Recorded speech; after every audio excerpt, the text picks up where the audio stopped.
Happy New Year. Merry New Year! Happy New Year.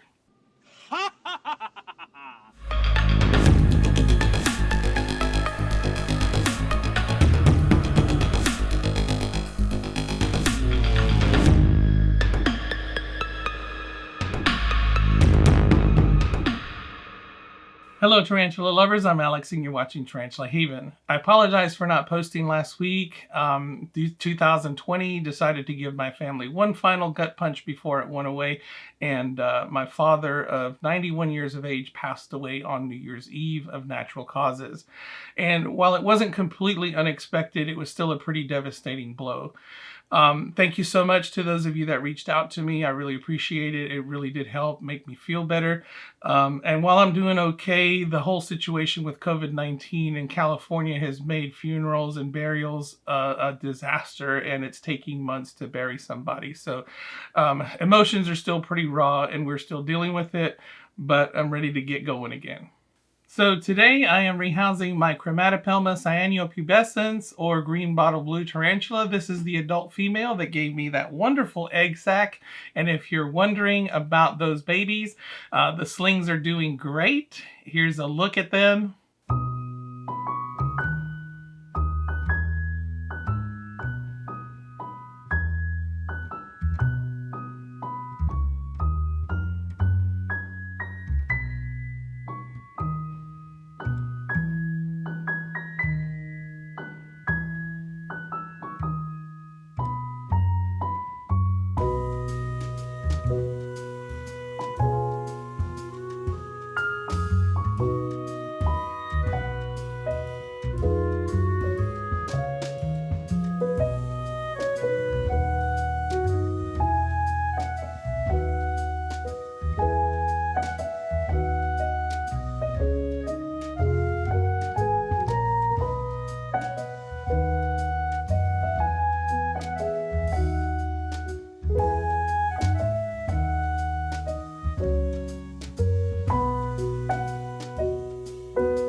So some of those are going back to Matt, who is the guy who supplied the mail, and the rest I'll probably either send off to a vendor, and of course I'll keep my holdbacks, and maybe I'll keep some to do some giveaways or something in the future. I'd been wanting to do this rehousing for a while, but because I had paired her and she was sitting on an egg sac, I couldn't do anything until she was done with that. So she is done with that now and she's back to normal. So now I can go ahead and do that rehousing. I had originally wanted to buy a Exoterra 12 by 12 by 12, I think it is. And I forget what the name of it is, but I'll put it right here so you can see. And the reason for that is because it has the front opening doors, and that would give me better access. Plus, it gives me better viewing so that I can take pictures and I can record video a lot easier of her without having to shoot through the glass. But try as I may, I couldn't find one. I guess it's because it's after Christmas. I couldn't find any. And I went to my local pet shops where I usually go, and they sometimes carry them, but I guess because it's after Christmas, I just couldn't find any. They didn't have them. So I probably could order on Amazon, but I was going to go ahead and do that this weekend, and I just didn't get a chance to. So it's still something I may do in the near future, but right now I just can't do that. And people always ask me, what do I currently have her in? What kind of enclosure is this? Well, actually, it's not an enclosure. What this is a Hobby Lobby basketball display case. And it's about 10 by 10 by 10, I believe. And it's actually upside down. It should go the other way around. But when you flip it upside down, this makes a nice lid so that you can put your stuff in there. And it's pretty good space for a terrestrial tarantula, especially one that doesn't get huge. So that's why I used it. And they used to sell them. I think they quit selling them for a little while, but they used to be about $20.99. And the thing about it was that with Hobby Lobby, they have an app and you always get a 40% off coupon. So you can always get it for cheaper than that. But unfortunately, they quit selling them. And for a little while there, you couldn't find them. Well, they have them again, and that's exactly what I'm going to put her in now. So let me get that out, and I'll show it to you, and then I'll discuss why I'm putting her in there instead of just cleaning this one out and putting her back in.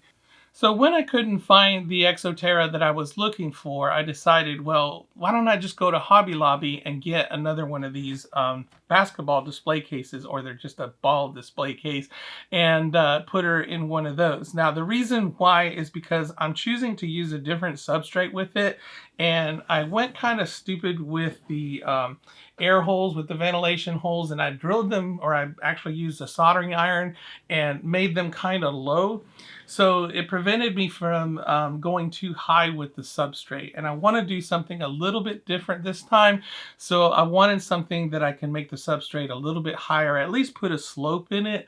And this will not allow me to do that because of the way I made the holes in it. So I figured I'd pick up another one and re-drill the ventilation holes and do it exactly the way I want it to be, and not go as stupid with them like I did with this one. So Hobby Lobby repackaged the display cases, and they are no longer $20.99, they are now $34.99.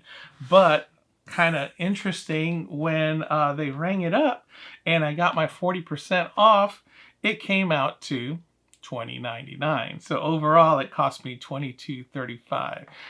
Don't think I'm not onto you, Hobby Lobby. I see what you're doing.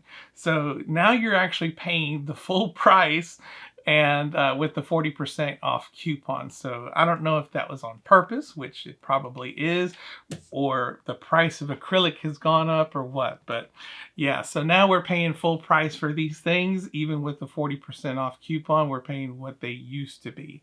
So anyway, that's what I plan on doing, and I'm going to redesign it so that I don't have these holes that prevent me from putting the substrate up higher, so that I can put it in a slope. And I've got some wood that I've been wanting to use for a long time, and I'm finally going to get a chance to do that and decorate it and make it a little bit more naturalistic than before. All right, so let's open this up and see what it looks like.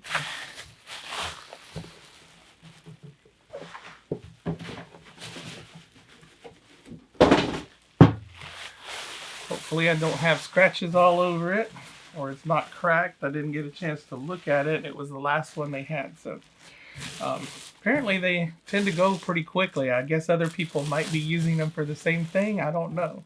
I doubt there's a whole lot of people out there displaying basketballs and soccer balls and things like that. So who knows? All right, so it looks nice and clean. It doesn't look scratched, nor does it have any cracks. So we're good to go. And I always see people on Facebook groups that are always asking, how do you drill into acrylic or plastic without scratching it? So I'm going to demo that for that purpose, and I'll probably just time lapse it so that it goes by fast so that you can see how that's done. Because if you don't know the trick, then you're going to crack it and you're going to scratch it and you're going to be upset with yourself. So this will save you a whole lot of worry and make it easy for you to drill into your acrylic enclosures, especially the homemade ones.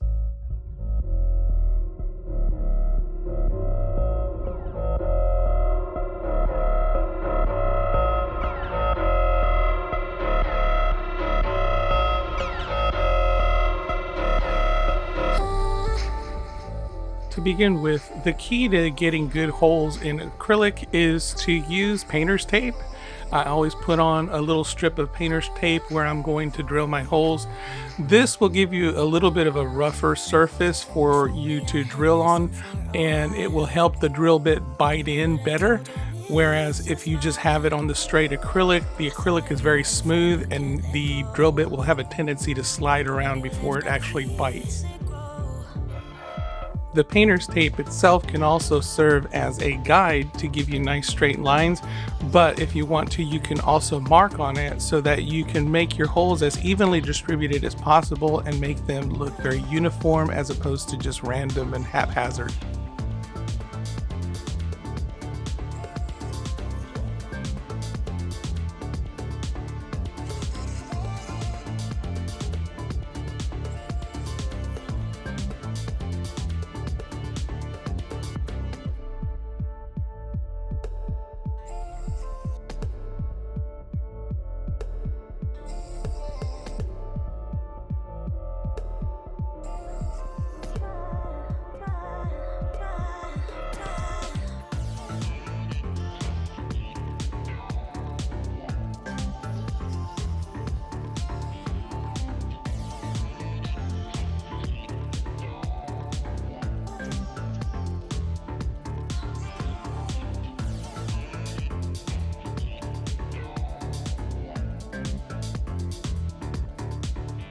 When starting to drill, put a little bit of pressure on the drill bit to make sure it bites in and gets the hole started. But once the hole is started, kind of let the weight of the drill itself guide the hole, because if you put pressure after that point, you are pretty much guaranteed to crack the acrylic. The weight of the drill itself will be enough to get the hole going, and once you push through, then you just pull right back out and you should have a nice clean hole.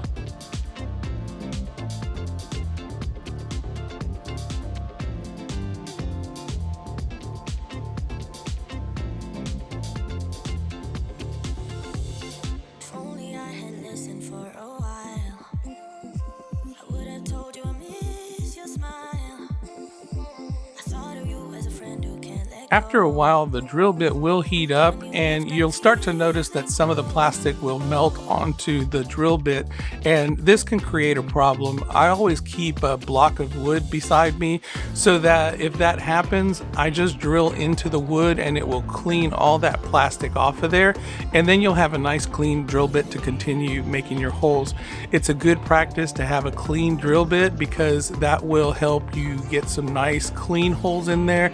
If you leave it messy, it will start to ruin your holes, and sometimes the holes will end up wider than they should be, or they will look messy.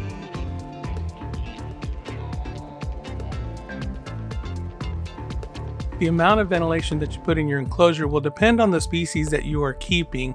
If you are keeping a moisture dependent species, then of course you would want fewer ventilation holes, but you want to make sure that you keep cross ventilation. Because I'm keeping a green bottle blue in here, they are an arid species, so I want to put a second line of ventilation holes down lower, but I don't want to make them as low as I did on my first enclosure.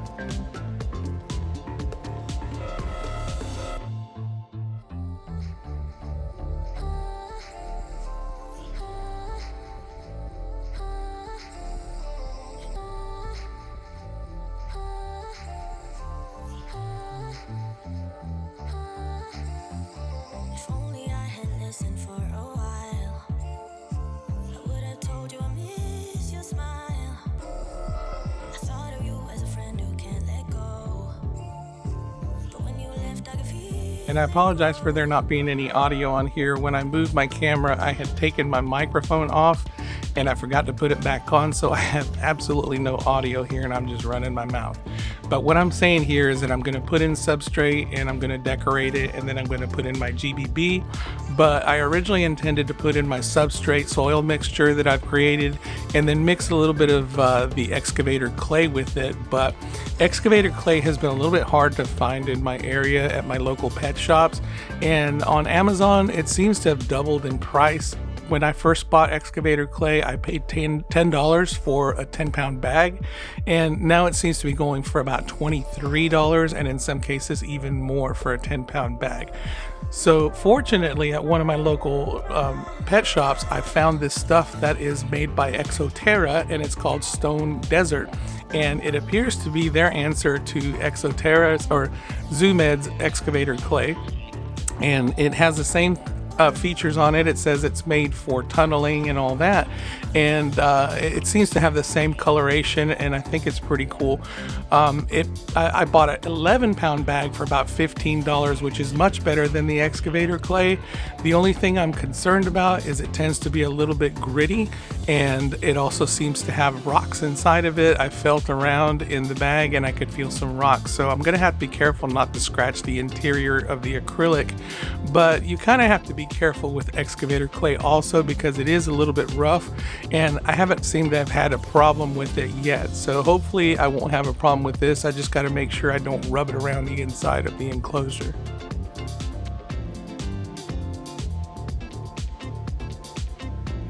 And I apologize again. Like a big dummy, I forgot to hit the record button while I was putting the substrate in. So there's already substrate in there. And right now I'm trying to fit the piece of wood in there and trying to make it look the best.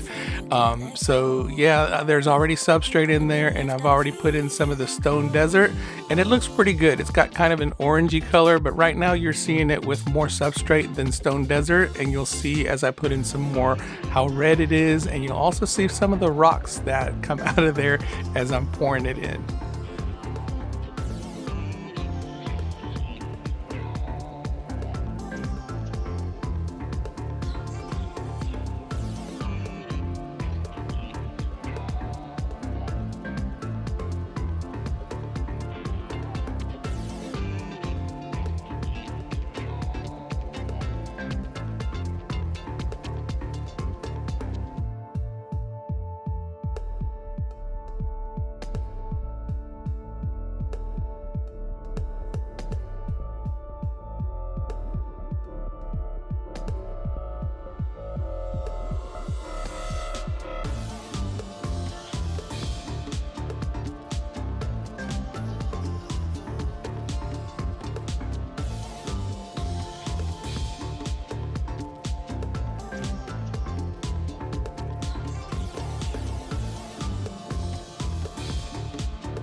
And I picked up some grasses with some seed pods on there, and they're nice and stiff, so they sink down in the substrate real easily and make for a very nice decoration.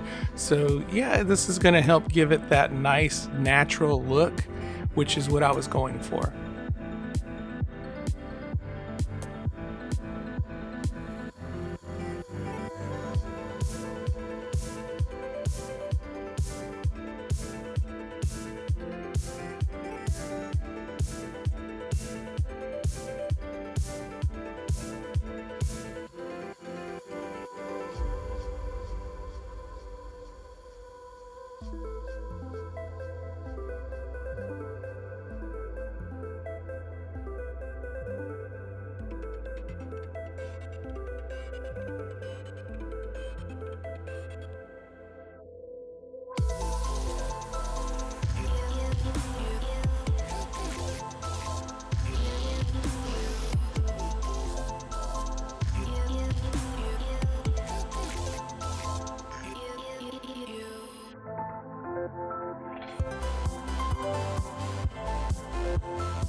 there you have it, ladies and gentlemen, a new enclosure for my GBB, and I think it looks pretty nice if I do say so myself. It turned out kind of the way I wanted it to.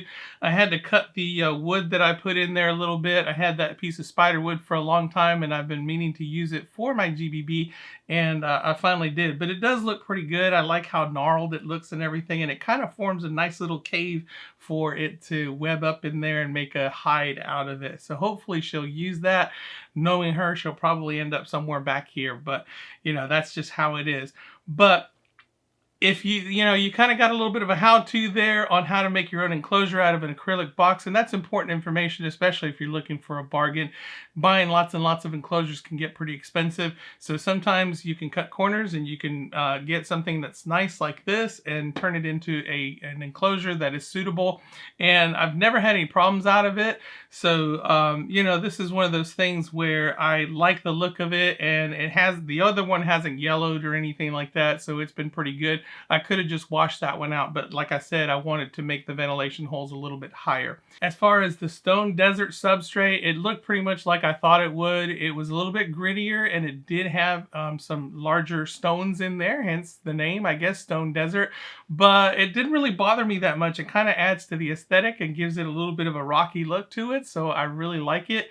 And I'm probably going to keep using it, especially if it's much cheaper than the excavator clay. So I don't know about the properties. I didn't wet it down very much. I did mist the sides a little bit just to kind of wash off some of the dust, and I wiped it off with a microfiber cloth so that I wouldn't scratch up the inside of the enclosure. But overall, I think it turned out pretty good. And that does it for me tonight. I hope you enjoyed it. If you did, please give me a like. If you want to see more, subscribe. If you want to support this channel, I have a Teespring store where I sell Tarantula Haven merchandise. I want to give a huge thank you to my Patreon supporters, and I want to give a shout out to my newest Patreon, and that is Kathy Arnold. Kathy, thank you so much for your support. I really appreciate it. If you want to become a Patreon yourself, I have a link down in the description as well as all the others.